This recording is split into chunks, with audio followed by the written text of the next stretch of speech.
Дойгӯи Тиш 23 марти соли 1984 дар шаҳри Истанбули Туркия ба дунё омадааст. ӯ консерваторияи театрии донишгоҳи Халиҷаро хатм кардааст. Дойгӯ кори телевизиониашро соли 2001 оғоз кардааст. ӯ яке аз нақшҳои миёнаро дар силсилафилми Ҳаёти Ширин бозидааст. якумин силсилафилме ки барои Дойгӯ бобарор буд, ин силсилафилми Вақти борон мебошад, ки соли 2004 рӯи экран баромадааст. ҳамкорони ӯ дар силсилафилм Эге Айдан ва Йилдиз Каплан буданд.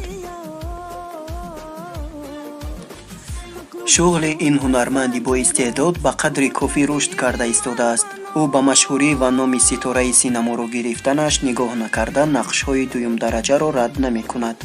Дойгӯ ҳамаи нақшҳояшро дӯст медорад ва онҳоро яке аз қисмати ҳаёташ меҳисобад. дар соли 2015 Дойгӯро барои дар нақши аввал бозидан дар силсилафилми Таъҷилан ишқ меҷӯем даъват карданд, ки дар ин лоиҳа ситораҳои муосири синамои турк иштирок мекарданд. маълумот дар бораи ҳаёти шахсии Дойгӯи Тиш. Дойгӯи Тиш духтари ҷавон ва зебо ба ӯ муяссар шуд дар муддати кам ба дили бисёре аз тамошобинон нишинад. ӯ ҳоло 35 сола мебошад.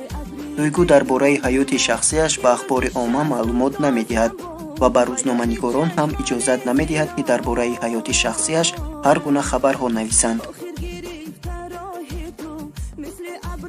танҳо ҳамин маълум аст, ки бо Анали Огюлю ва Кенан Имирзалиоғлу робитаи кӯтоҳе доштааст. ногуфта намонад, ки рӯзноманигорони турк навиштанд, ки Дойгӯ бо Серҳад Теоман дар майдони наворбардорӣ хеле самимӣ ҳастанд ва бо ҳам робита доранд. аммо Дойгӯ ва Серҳад ин хабарро як овозаи бар дурӯғ гуфтанд. ба наздикӣ Дойгӯро бо дӯстписари наваш Бендис Корай диданд. ӯ сарояндаи яке аз гурӯҳи мусиқии машҳури Туркия мебошад. ӯ то ин дам дар 13 филм нақш офаридааст.